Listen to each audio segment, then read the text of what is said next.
당신이 생각하는 하나님은 어떻게 생겼나요? 하나님께서 천지를 창조하셨어요. 인간은 죄인이 되었고 우리들을 위해 아들 예수님을 보내셨죠. 예수님은 우리 죄를 위해 돌아가셨지만 부활하셨어요. 그 예수님을 잘 믿으면 돼요. 난 예수를 믿으니 거짓말해도 구원 받을 거야. 성령님은 안 떠나. 죄를 지어도 하나님이 다 이끌어 주실 거야.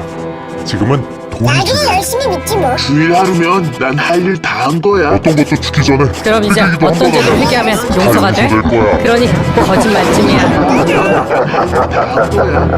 뭐야? 이건 괴물이잖아.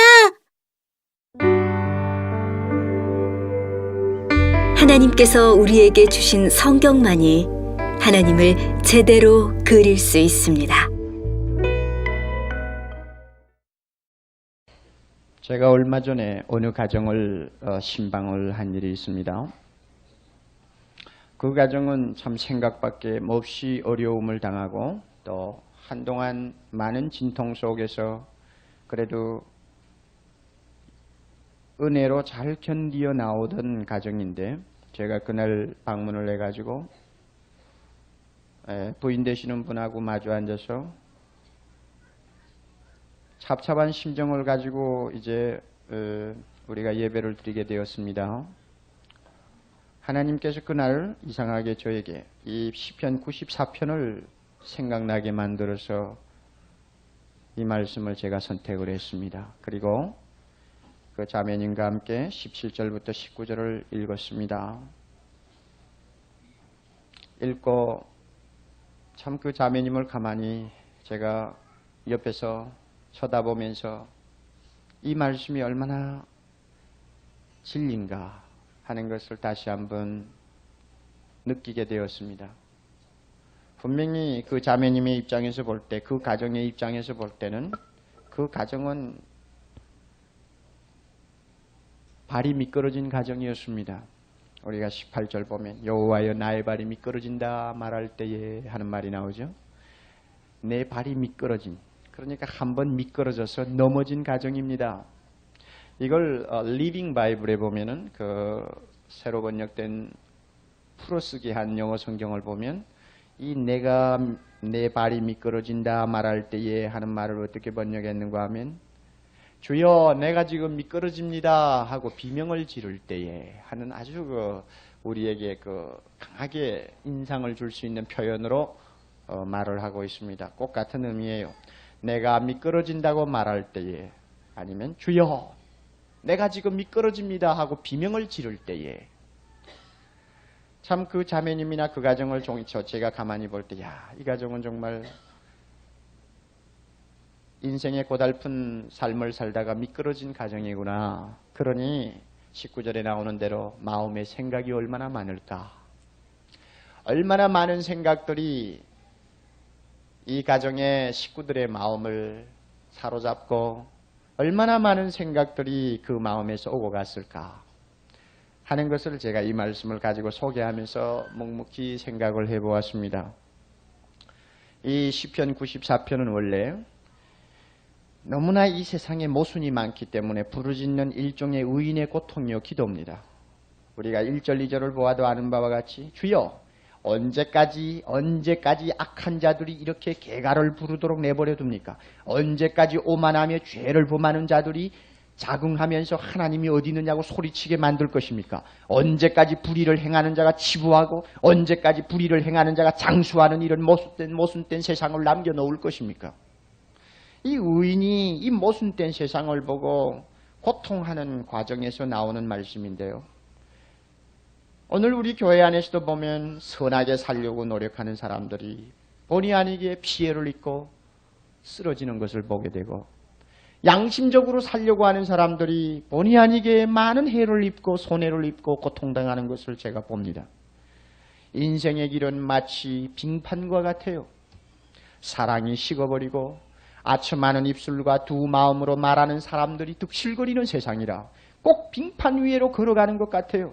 언제 내가 아무리 조심해도 넘어질지도 모르는 불안을 안고 있는 것이 우리 인생길 아닙니까? 그런데 어떤 때는요 18절에 있는 말씀대로 주여 내가 미끄러집니다 하고 막 위기를 당해서 소리를 치면 하나님이 미끄러지지 않도록 나를 강하게 붙들어 줄 때도 있어요. 어러미를 자녀와 함께 걸어가던 아빠가 애가 비틀하고 휘청하고 넘어지기 전에 꽉 붙들어서 바로잡아 주는 것처럼 하나님의 자녀가 이 세상 인생길을 걸어가다가 자기도 모르는 사이 휘청하고 위기를 당할 때 하나님이 강하신 오른손으로 붙들어 줄 때가 있습니다. 그래서 그의 인자로 그를 붙드셨다고 그랬죠. 그의 인자로 붙드셨다. 이럴 때가 있어요. 그러나 어떤 때는 넘어진다고 소리를 쳐도 붙들어 주지 않고 그냥 넘어지게 내버려 둘 때가 있어요. 하나님께서. 우리가 많이 경험을 합니다. 왜 저렇게 믿음으로 살려는 형제에게 이렇게 어려움이 왔을까? 왜 저렇게 하나님 앞에 참 뜨거움을 가지고 신앙생활을 잘하는 형제에게 이와 같은 실수가 일어났을까? 하고 제가 신방을 하다가 보면 안타까워질 때가 있는데 그것은 하나님이 우리가 전혀 꿰뚫러 볼 수 없는 깊은 심오한 어떤 뜻을 가지고 넘어지도록 내버려 두었기 때문에 한번 강하게 미끄러진 것입니다. 지혜로운 아버지는 자녀를 끝까지 붙들어만 주려고 하지 않습니다. 또 지혜로운 아버지는 자녀가 미끄러워서 못 가겠다고 칭얼대고 우니까 삽을 들고 와서 길바닥에 있는 모든 얼음을 전부 다 걷어주지는 않습니다. 오히려 어떻게 합니까?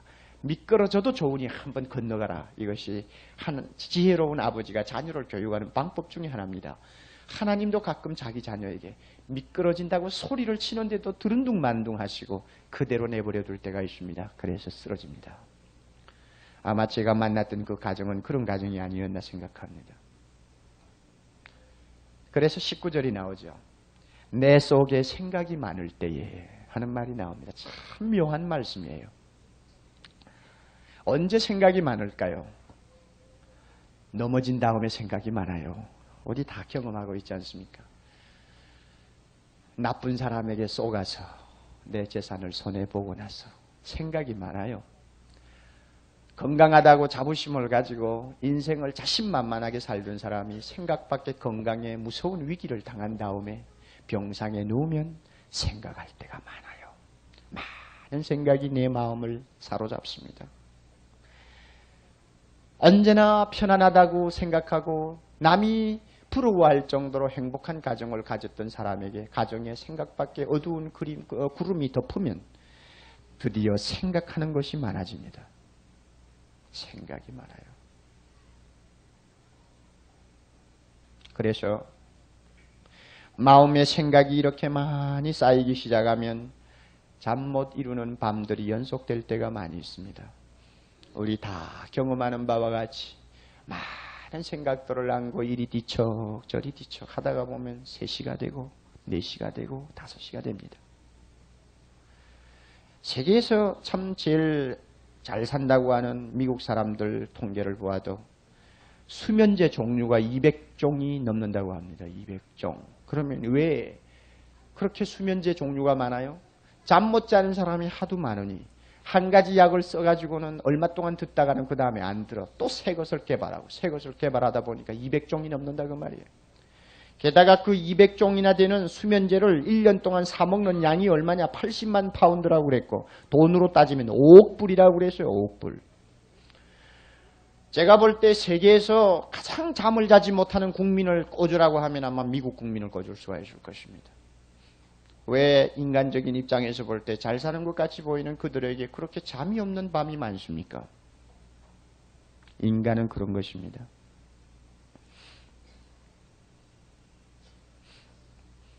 인생을 벌써 30년, 40년을 살다가 보면 우리에게도 많은 생각이 마음을 사로잡아 잠을 설치는 때가 많아요. 그런데 생각한다는 것이 나쁜 것이 아닙니다. 생각이 많다는 것이 나쁜 것이 아닙니다. 성경에 생각이 많은 것을 나쁘다고 규정한 곳은 한 곳도 없습니다. 왜냐하면 생각은 마음을 깨어있게 만듭니다. 마음이 깨어 있기 때문에 생각이 많아지는 것입니다. 평안하고 대병스러울 때는 마음이 잠을 잡니다. 그러나 내가 미끄러진다 하고 생각하던 위기가 드디어 덮쳐서 내가 완전히 미끄러졌다고 판단하는 어떤 상황 속에서는 드디어 마음이 깹니다. 그래서 생각을 많이 하게 됩니다. 파스칼의 말을 기억하십니까? 인간은 자연계에서 가장 나약하다고 볼 수 있는 갈대다. 그러나 생각하는 갈대다. 인간의 모든 존엄성은 바로 생각한다는 데 있다고 그는 규정했습니다. 생각하는 것은 인간의 특권입니다.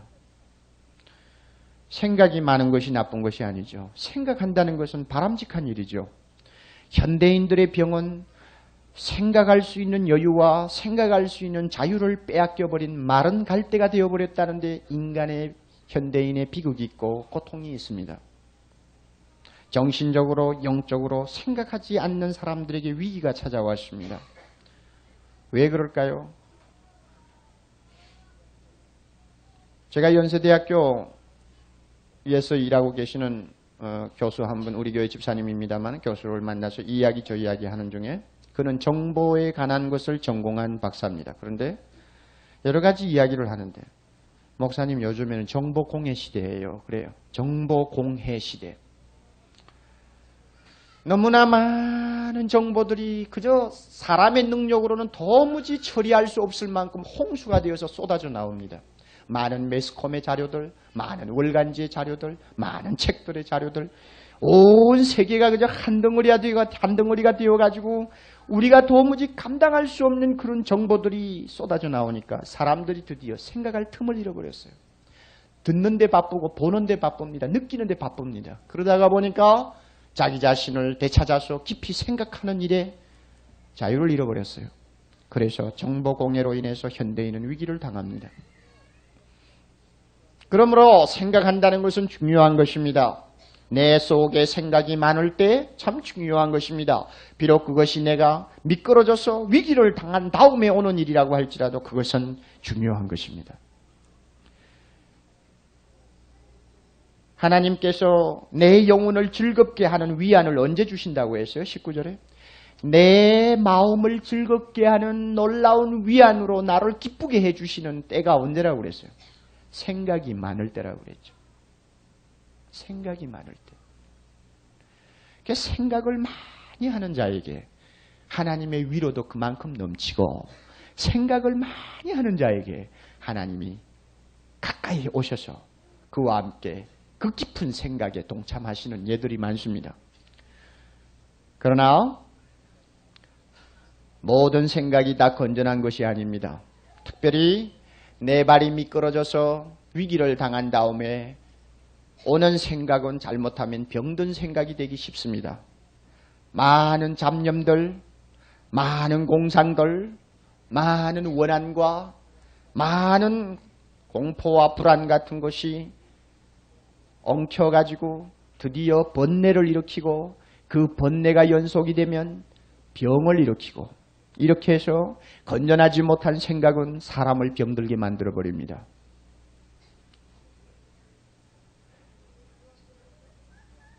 중요한 것은 건전하게 생각한다는 것이 중요한 것입니다. 생각한다는 것도 중요하지만 더 중요한 것은 건전하게 생각할 줄 안다는 것. 이것이 더 중요합니다. 오늘 제가 몇 가지를 여러분에게 대충 제시를 해드리겠습니다.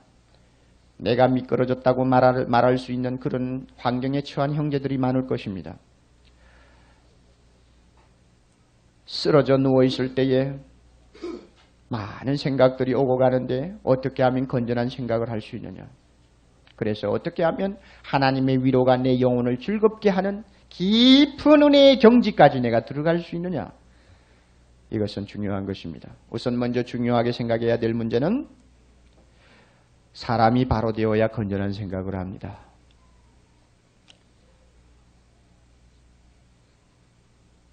사람이 바로 되어야죠.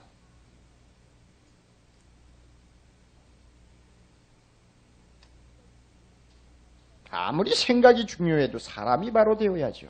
바로 되어야 바른 생각이 나오죠. 사람이 변하지 않았는데 바른 생각이 나옵니까? 여러분의 마음속에 양심의 가책을 받아야 될 문제에 대해서도 양심의 가책을 받지 아니할 만큼 아직도 마음바닥이 변화되지 않고 있다면 그 변화되지 않고 있는 그 마음, 그것을 가진 사람으로부터 건전한 생각이라는 것은 일어날 수가 없습니다. 그렇죠. 항상 남을 원망하기를 잘하고 자기 자신만이 완전하다고 생각하는 교만한 마음의 상태를 그대로 가진 사람에게 건전한 생각을 요구한다는 것은 그것은 어느 도단입니다. 생각이 바르게 되려면 사람이 바로 되어야 돼요.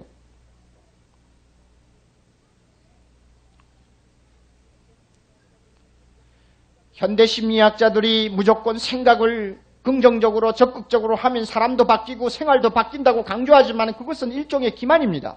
약간의 약초는 있을지 모르지만 근본적인 치료는 안 됩니다. 하나님은 이렇게 말씀합니다. 내가 중생받아야만이 생각도 중생받는다. 내가 중생받아야만이 바른 생각한다. 이것이 하나님의 법칙입니다. 그러므로 마음바닥이 바로 되어 있지 아니하는 자는 예수 그리스도 앞에서 완전히 그 마음바닥이 고침받아야 됩니다. 더러웠던 생각이 나오는 마음바닥을 거룩한 마음으로 고쳐야 됩니다. 양심도 없고 법도 없고 질서도 없고 자기 욕심 자기 유익을 위해서는 수단 방법 가리지 아니하던 사람이 그 마음 그 인간 그대로 가지고 건전한 생각을 할 수 있나요? 못해요. 하나님 앞에 모든 자기의 악을 전부 다 내어놓고 회개한 다음 하나님이 주시는 부드러운 마음 깨끗한 마음을 가진 다음에 비로소 생각이 건전해지는 것입니다.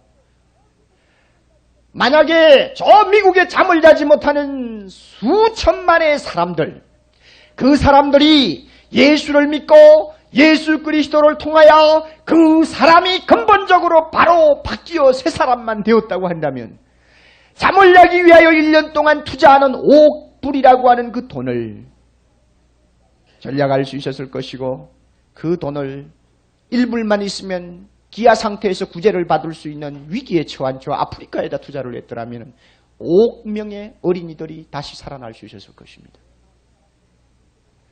왜 많은 사람들이 수면제를 먹고 살아야 합니까? 사람이 바뀌지 않았기 때문에 그래요.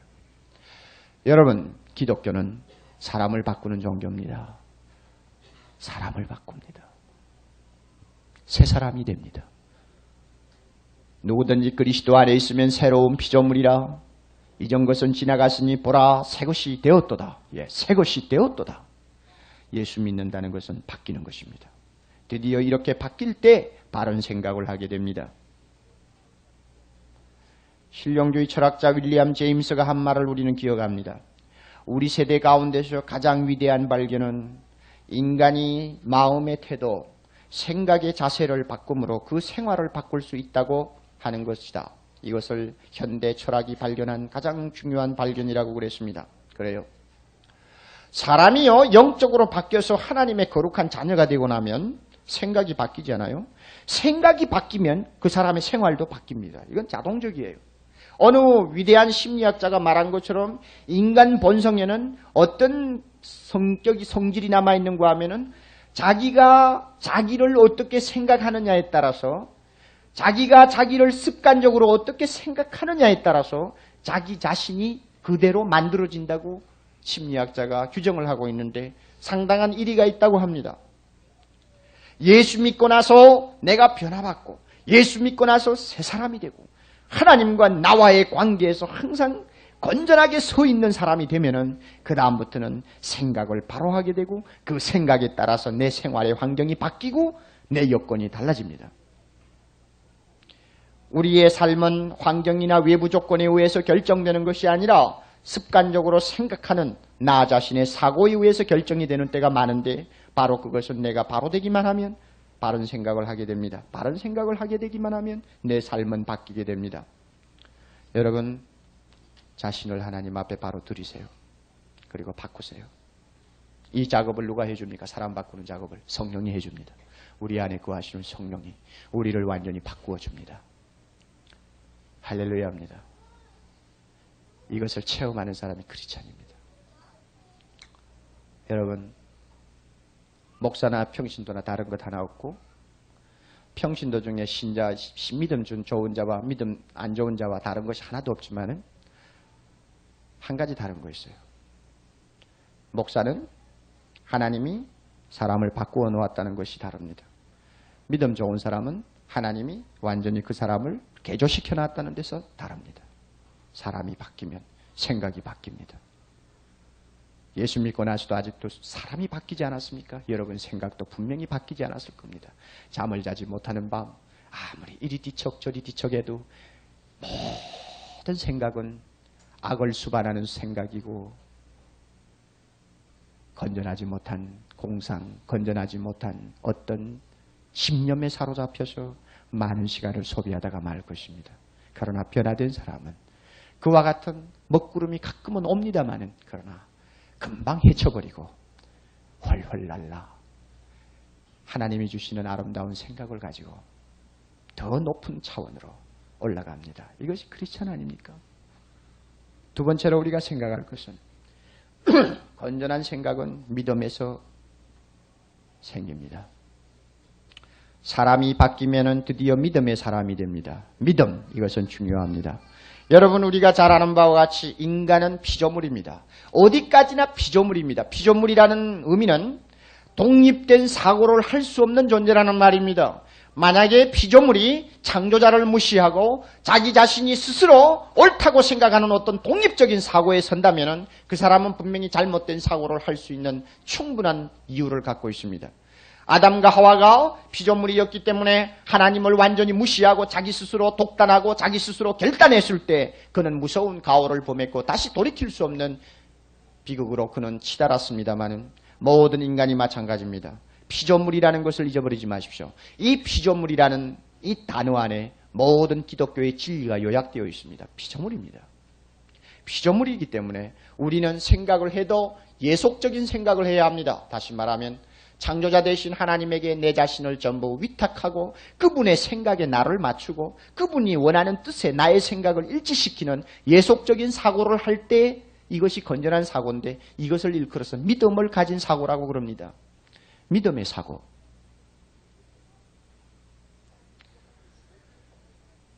이 믿음을 어디에서 발견할 수 있습니까? 하나님의 말씀을 통해서 발견할 수 있습니다. 하나님의 말씀은 믿음 없는 자를 믿음 있는 자로 만드는 놀라운 능력을 가진 것입니다. 하나님의 말씀 앞에는 믿음이 없어서 날마다 방황하는 사람으로 하여금 믿음의 닻을 힘있게 내리도록 만드는 큰 능력을 가진 말씀이 이 말씀이 아닙니까? 하나님의 말씀은 우리에게 믿음을 줍니다. 그러므로 그 믿음을 가지면 생각도 건전하게 하게 됩니다. 제가 언젠가 빈센트 피일 박사의 책에서 어떤 예화를 하나 기억하고 있어요. 그 목사님이 어떤 회사를 방문했는데 그 회사는 굉장히 급성장하고 있는 참 번창하는 회사였다고 합니다. 그 회사 사장의 초대를 받아가지고 지금 그 회사를 견학하고 이제 사장실로 들어옵니다. 모든 것이 전부 최고급으로 되어 있습니다. 시설도 최신식 시설이고 모든 설비 다 마찬가지입니다. 사장 사무실에 들어가서 보아도 모든 것들이 아주 최고급이요. 완전히 그저 짜여있는 아주 멋있는 플랜을 가진 회사였는데 공장이었는데요. 사장 사무실에 들어갔더니 사장 책상 위에 있는 책 한 권만이 낡은 것이요. 옛날 것이었다고 합니다. 그래 보니까 성경책이었습니다. 가죽으로 된 성경인데 너덜너덜하고 막 손때가 묻고 그저 낡았고 그저 많이 쓴 흔적을 가진 성경책 한 권이 책상 위에 있는데 그 회사에서 가장 낡은 고물에 속하는 것은 성경 하나밖에 없더라고 그래요. 그래서 이 목사님이 사장에게 물었습니다. 당신 저 성경은 왜 저렇게 얹어놓고 있습니까? 그랬더니 이 성경은 보기에는 낡아도요. 우리 회사에서 가장 새로운 최신식 제일 첨단을 걷는 가장 새로운 것이 이 성경입니다. 왜냐하면 내가 이 성경을 펼 때마다 하나님께서는 언제나 새로운 음성으로 나에게 가르쳐 줍니다. 새로운 아이디어를 줍니다. 새로운 신념을 줍니다. 그렇기 때문에 이 성경은 이 회사에서 가장 첨단을 걷는 가장 최신식 일종의 시설이라는 말이죠. 그래서 이 성경은 항상 내 책상 위에 있습니다. 그랬습니다. 그 목사님이 하도 신기해서 아니 언제 그렇게 당신이 하나님의 말씀을 통해 변화를 받았느냐고 물었습니다. 물었더니 그분이 차분히 이렇게 간증을 합니다. 자기가 대학을 다닐 때 믿음 좋은 자기 어머니가 하루는 자기에게 이 성경책을 주었습니다. 아들 보고 야 인생을 살려면 하나님의 말씀 없이는 안 된다. 그러므로 틈이 있을 때마다 이 말씀을 읽으라. 그래가지고 어머니가 성경을 주었어요. 어머니의 마음에 섭섭함을 드리지 않기 위해서 그 아들은 성경을 감사하다고 받았습니다마는 마음으로 생각하기로는 어머니는 구식 사람이야. 그러니 아직도 저 성경에 매여가지고 저것이 중요한 것처럼 생각하는데 나는 그렇지 않아. 자기 스스로 참 그렇게 생각하고는 그 받은 성경을 책꽂이에 그 책장에 꽂아놓고는 몇 년이 지나도록 한 번도 쳐다보지 않았습니다. 대학을 졸업하고 현실에 뛰어들어서 이 일 저 일을 하는데 이상하게 일들이 잘 안 됩니다. 생각이 점점 삐뚤어집니다. 순진하던 생각도 없어지고 건전하게 사고하던 생각도 점점 병이 들어가지고 모든 것은 나중에 이제 독단이 되어버립니다. 나만이 옳다고 생각하고 내가 판단하는 것만이 믿을 수 있다고 생각하고 다른 사람의 생각은 도무지 받아들일 여유를 갖지 못하는 이상한 사람으로 변해버렸습니다. 그러니 일이 될 리가 없죠. 만신창이가 된 것입니다. 다시 말하면 미끄러진 것입니다. 미끄러져서 넘어졌어요. 시리에 빠져가지고 하루는 자기 서재에서 이 책 저 책을 뒤적이고 있는데 갑자기 먼지가 까맣게 묻은 성경책이 눈에 띄었습니다. 그래서 어머니가 주신 성경책이라고 하는 것을 기억하고는 성경을 빼서 한번 뒤적여 보았습니다. 그런데 그날따라 이상하게 시편 27편 1절 3절이 눈에 들어왔습니다. 참 이상하죠. 성경은 참 어떤 데는 이상해요. 저는 이 성경을 이렇게 뽑아가지고 적당히 그냥 이렇게 펴서 읽는 거 참 싫어하거든요. 많은 사람들이 그러기를 잘하거든요. 성경을 보라니까 어디서 읽어야 될지 잘 모르겠고 그저 좀 지루하고 그러니까 아무데나 뽑아가지고 눈에 쓱 들어오는데 한번 읽어보고 끝나는 이런 식 있잖아요. 참 안 좋은 방법인데 이 사람은 워낙 믿음이 없는 사람이니까 일단 성경을 뽑아가지고 이렇게 펴서 아마 제일 가운데가 시편이니까 쉽게 펴이겠죠. 펴서 보는데 시편 27편 1절 3절에 눈이 갔습니다. 그 1절에 조금 내려가 보면 여호와는 내 생명의 능력이시니 내가 누구를 무서워하리요. 이 말씀에 그만 그 사람이 완전히 사로잡혔다고 그럽니다. 여호와는 내 생명의 능력이시니 내가 누구를 무서워하리요. 드디어 나 인생의 주인이 하나님이라는 것을 발견하게 되었고 내 생명의 원천이 하나님이라는 것을 발견하게 되고는 그 사람의 간증에 의하면 그 구절을 보는 순간 그 사람은 완전히 그 말씀에 붙들렸고 자기도 모르는 사이에 내적으로 완전히 변화를 맛보았다고 합니다. 변화가 일어났어요. 사람이 변해버렸어요. 사람이 변해버리니까 드디어 지금까지 자기가 하던 생각들, 생각의 스타일, 그 다음에 대인관계의 스타일, 이 모든 것들이 잘못되었다는 것을 비로소 발견하게 되고 그 다음부터 하나님의 말씀을 열심히 읽음에 따라서 믿음의 사람이 되고 믿음의 사람이 됨으로 따라서 모든 생각의 방법이 달라지게 되었습니다. 그래서 이 사람이 변화받고 이제는 믿음을 가지고 바로 생각하는 자세를 확립한 다음에 시작한 사업이 지금 목사님이 방문한 사업인데 그렇게 하나님이 축복하셔서 번창하는 사업이 되었다고 합니다. 여러분, 하나님의 말씀 앞에 오세요. 그러면 믿음의 사람이 됩니다. 진리를 알지니 진리가 너희를 자유케 하리라. 하나님의 말씀 앞에서 진리를 배우면요, 지금까지 내가 매여서 꼼짝 못하던 더러운 생각에서 나는 해방되어 자유를 얻게 되고, 지금까지 건전하게 사고하지 못하던 모든 나 집념에서 나는 완전히 해방되어 하나님이 주시는 귀하고 건전한 사고를 할 수 있는 사람으로 바뀝니다. 믿음의 사람. 여러분, 하나님을 모시고 인생을 삽니까? 믿음의 사람입니다. 하나님 없이 내 혼자 산다고 생각합니까? 불신앙의 사고입니다. 그러면 누가 더 건전한 사고를 하는 자냐?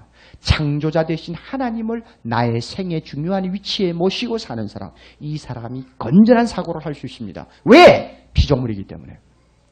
왜? 피조물이기 때문에. 당신이 만약에 창조자라면 하나님이 필요 없을 것입니다. 그러나 당신은 저와 마찬가지로 피조자입니다.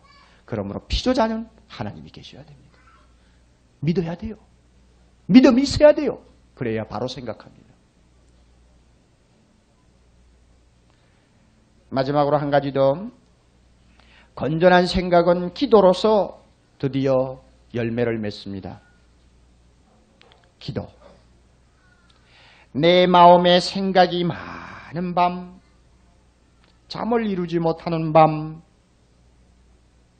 많은 생각이 앞문으로 들어와 뒷문으로 나가고 뒷문으로 들어와 앞문으로 나가고 많은 생각이 오락가락할 때 하나님의 말씀을 앞에 놓고 조용히 우리 하나님이 나와 함께 하신다는 믿음을 가지고 그 모든 생각들을 하나하나 정리하기 시작하면 더럽고 잘못된 생각들은 다 키지를 해서 날려보내고 드디어 건전한 생각을 갖게 됩니다.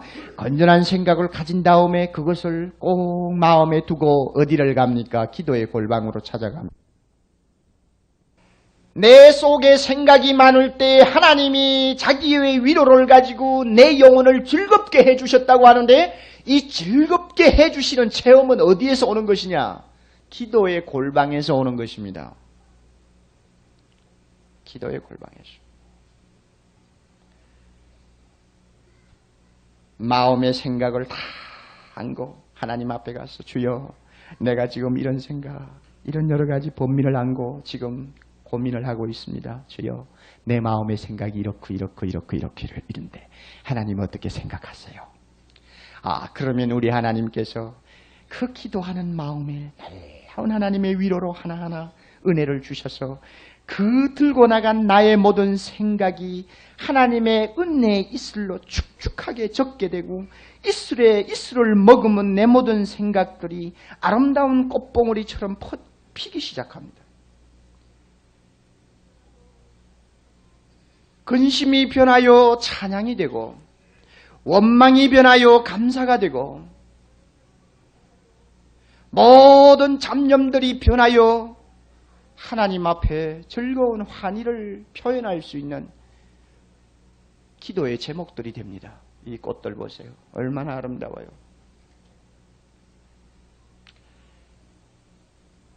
한박 핀 백합화, 튤립, 그 다음에 보라색의 난초 맞나요? 예? 예? 난난? 양난. 예. 다시 할게요.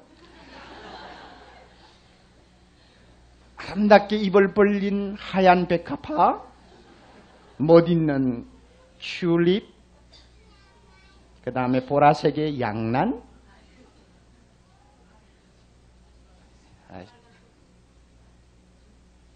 빨간 꽃 튤립 아니에요? 또 잘못했나요? 한 번 더 할까요?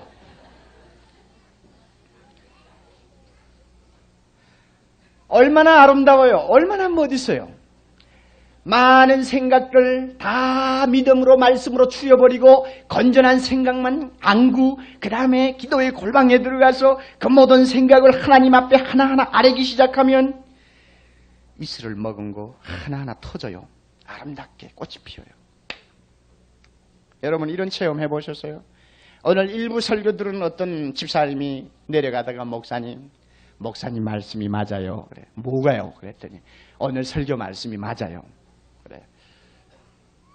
그래서 뭐가 맞느냐고 또 물었더니 하시는 말씀이 그분은 오랜 세월을 가부로서 생활을 하신 분입니다. 목사님 밤 되면 이제 나이도 많아지니까 나 혼자서 울 때가 많아요. 많은 생각들이 내 마음을 그저 휘젓고 있을 때가 많은데 목사님 그때마다 우리 하나님이 나와 함께 하시니까 나는 괜찮다는 그런 믿음을 가지고 무릎을 꿇고 하나님 앞에 내 마음에 있는 모든 생각들을 다 아뢰면은 그 다음부터 마음에 있는 모든 고통이 사라지고 하나님이 주시는 위로가 내 마음에 넘치는 걸 많이 체험해요. 목사님 말씀이 맞아요. 그래요. 맞아요, 진짜. 내 속에 생각이 많을 때에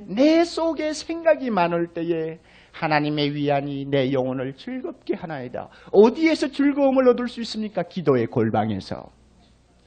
그러므로 여러분, 생각이 많은 밤에, 복잡한 문제를 앞에 놓고 생각이 많은 밤에 베개를 안고 뒤척거리다가 새벽이 오면 그 곤란해요. 좀 다 집어치우고 일어나서 조용한 방을 찾아가 앉든지 마루에 나가 앉든지 앉아서 조용히 하나님 앞에 주여 다 토하세요.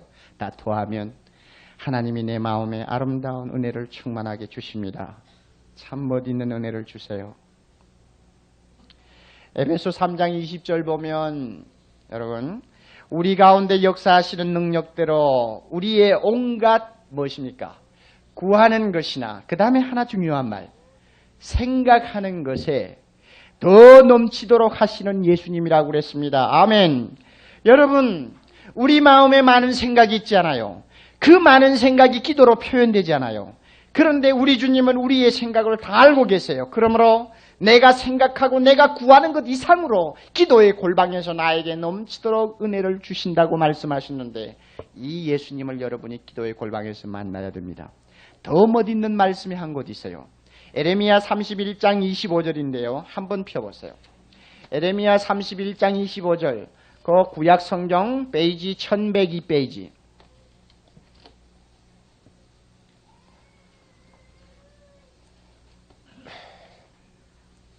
1102페이지 31장 아래쪽에 25절을 봅니다. 이는 내가 그 피곤한 심령을 만족해 하며 무릇 슬픈 심령을 상쾌케 하였음이니라 하시기로 내가 깨어보니 내 잠이 달았더라. 내 잠이 달았더라. 아마 이 사람은, 에레미야는 분명히 잠자리에 누워서 많은 슬픔과 고통스러운 생각에 사로잡혀 눈물을 흘리며 괴로워하던 밤이었던 것 같습니다. 그런데 그 모든 괴로움과 그 모든 피곤한 심령과 그 모든 생각들을 가지고 조용히 하나님 앞에 잠자리에서 기도로 아뢰었더니 하나님이 드디어 그의 마음을 열어주시고 하나님이 위로의 말씀을 주십니다. 나는 피곤한 심령을 만족해 하는 자요, 나는 슬픈 심령을 상쾌케 하는 자니라. 하나님께서 그의 마음에 깊은 확신을 주셨습니다. 그 음성을 듣고 그 확신을 가지자 말자 드디어 에레미야의 마음속에 있는 많은 고통과 슬픔, 많은 잡념들은 사라지고 자기도 모르게 잠이 깊이 들었습니다. 나중에 깨어보니 다 같이 내 잠이 달았더라. 기가 막히죠, 여러분? 우리 예수 믿는 사람들은 생각이 많아요. 아무래도 예수 안 믿는 사람보다 많은 생각을 하는 사람들입니다. 그러나 생각을 하되 건전한 믿음의 생각을 하도록 하십시오. 그리고 그 모든 생각을 주님의 은혜, 기도의 골방 앞으로 가지고 가세요. 그리고 내 모든 마음을 그분에게 다 토하면 내 슬픈 마음 위로해 주시고 피곤한 내 심령을 상쾌케 해 주시고 나에게 놀라운 기쁨을 주십니다. 그날 밤은 유달리 내 잠이 달았더라. 내 잠이 달았더라. 여러분에게 이 아름다운 은혜가 있기를 주님의 이름으로 축원합니다. 아멘. 네, 다 같이 기도하십시다. 하나님 아버지, 마치 빙판을 걸어가는 것 같이 위험하고 악한 자들이 많은 이 세상에서 어떤 때는 내가 미끄러진다고 비명을 지를 때 하나님은 금방 붙들어 주시는 때도 있지만은 어떤 때는 내가 미끄러지는 것을 보시면서도 내버려 두실 때도 있는 것을 우리는 압니다. 모든 것이 다 하나님의 깊은 섭리와 우리를 인도하시는 지혜로운 뜻인 줄을 알고 감사를 드립니다. 하나님, 가끔 가다가 우리는 미끄러져 넘어진 경험을 많이 합니다. 그때마다 내 마음에 얼마나 많은 생각들이 쌓이고 쌓이는지요. 잠을 이루지 못하고 고통하는 밤들이 연속될 때가 많이 있었습니다. 하나님, 그러나 이와 같은 위기와 이와 같은 고통을 통해서 내 영혼이 깨어있게 해주심을 감사합니다. 깨어서 생각하는 사람 되게 해주심을 감사합니다. 그리고 우리에게 귀한 믿음 주셔서 헛된 잡념을 가지고 번뇌를 가지고 밤을 지새우지 않고 하나님이 모든 축복의 원천이 되시며 나의 도움이 되시며 나의 방패가 되시며 내 인생의 인도자가 되신다는 것을 분명히 믿고 믿음으로 이 모든 생각을 정리할 수 있는 능력자가 된 것을 감사합니다. 뿐만 아니라 내 마음의 모든 생각들을 기도의 골방으로 가지고 가. 우리 하나님 앞에 다 마음을 토할 때 주여 슬픈 마음을 위로하시고 피곤한 심령을 상쾌케 하시고 내 영혼이 기쁨으로 충만할 수 있도록 우리에게 은혜 주시는 놀라운 축복을 감사합니다.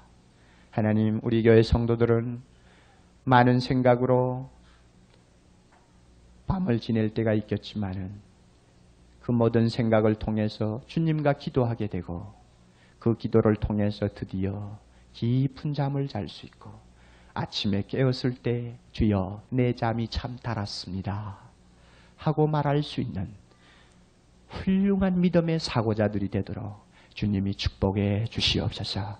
예수님 이름으로 기도하옵나이다. 아멘. 주님.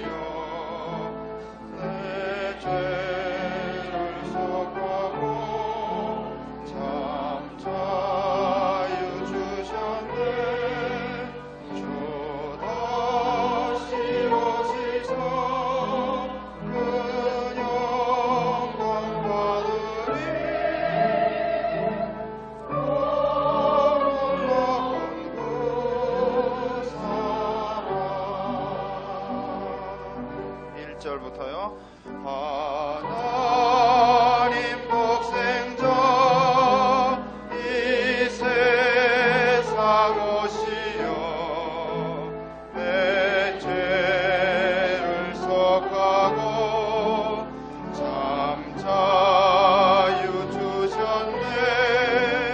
주 다시 오시서 그 영광 받으리.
다시 하겠습니다.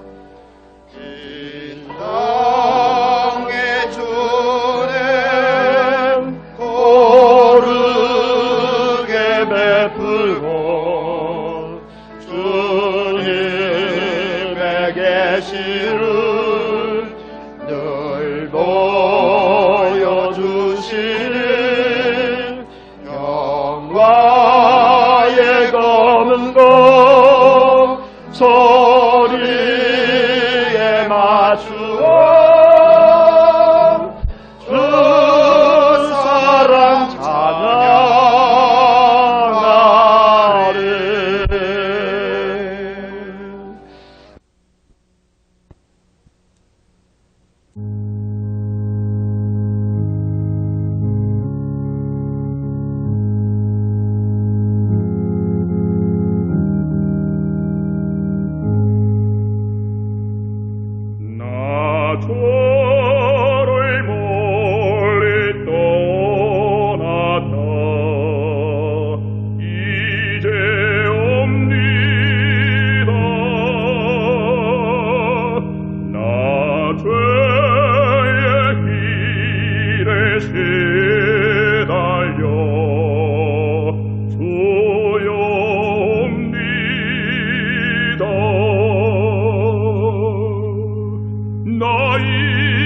한 세월 보내고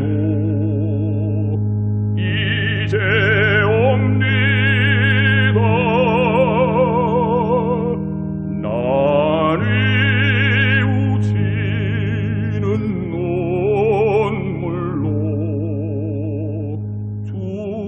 두려옵니다.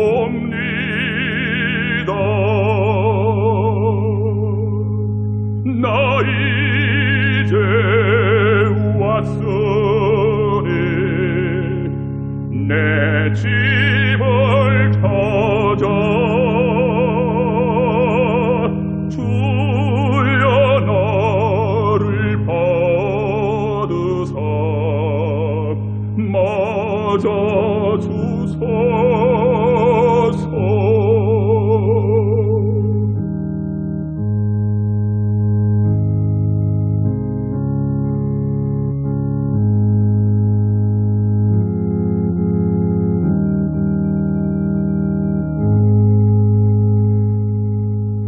나 죄에 매여 고달파 이제 옵니다. 주 거신 사랑 받고자 주여 옵니다. 나 이제 왔으니 내 집을 찾아 주여 나를 받으사 맞아 주소서. 이 병든 마음을 고치려 이제 옵니다. 큰 힘과 소망하라고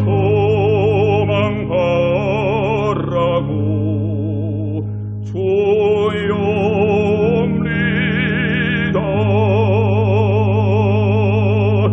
나 이제 왔으니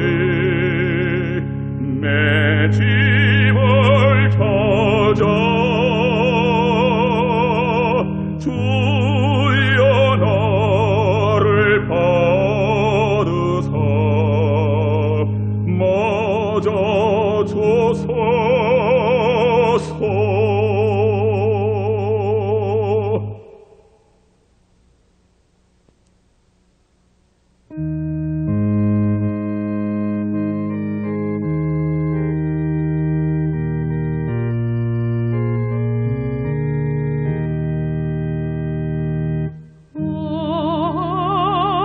하나님의 은혜로 있을 때 없는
의심 버리고